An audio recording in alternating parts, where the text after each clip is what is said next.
Siapa dalang demonstrasi di Indonesia tahun ini? Yang pertama adalah Muhammad Riza Khalid, diyakini oleh sebagian masyarakat Indonesia dan pemimpin Indonesia penyebab kerusuhan ini. Dia adalah seorang saudagar minyak, atau The Gasoline Godfather, karena perannya di dunia perminyakan. Riza Khalid telah ditetapkan sebagai tersangka dalam kasus dugaan korupsi tata kelola minyak mentah dan produk kilang pada PT Pertamina. Kerugian negara dalam kasus ini diperkirakan mencapai 285 triliun rupiah. Meskipun telah dipanggil beberapa kali oleh Kejaksaan Agung untuk diperiksa, negara ini tinggal ditindak nih, Riza Khalid ini. Tapi Pak Riza Khalid, Setia Novanto gitu kan banyak kasus waktu itu ada iktp. Selain kasus korupsi, nama Riza Khalid juga pernah mencuat dalam skandal Papa Minta Saham pada tahun 2015. Di mana ia diduga bertemu dengan Ketua DPR Setia Novanto dan Presiden Direktur PT Freeport Indonesia terkait perpanjangan kontrak Freeport. Gimana ya?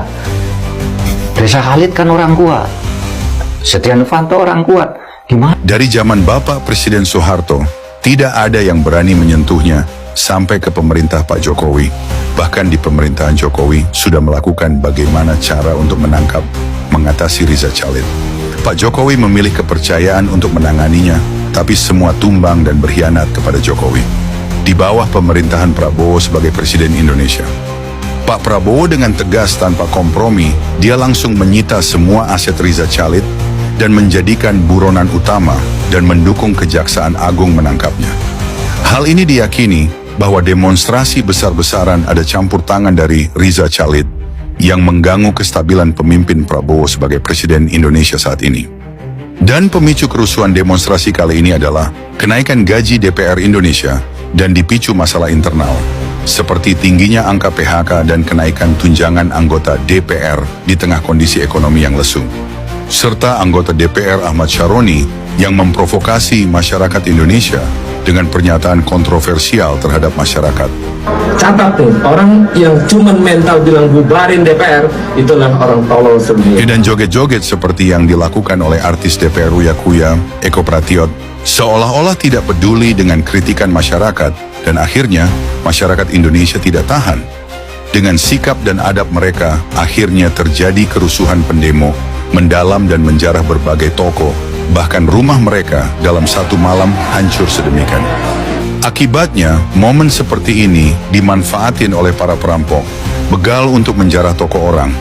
Akhirnya mereka minta maaf, namun perminta maaf mereka tidak ada artinya lagi, sebab amarah masyarakat sudah tidak terkendali. Dan yang kedua adalah pihak politik.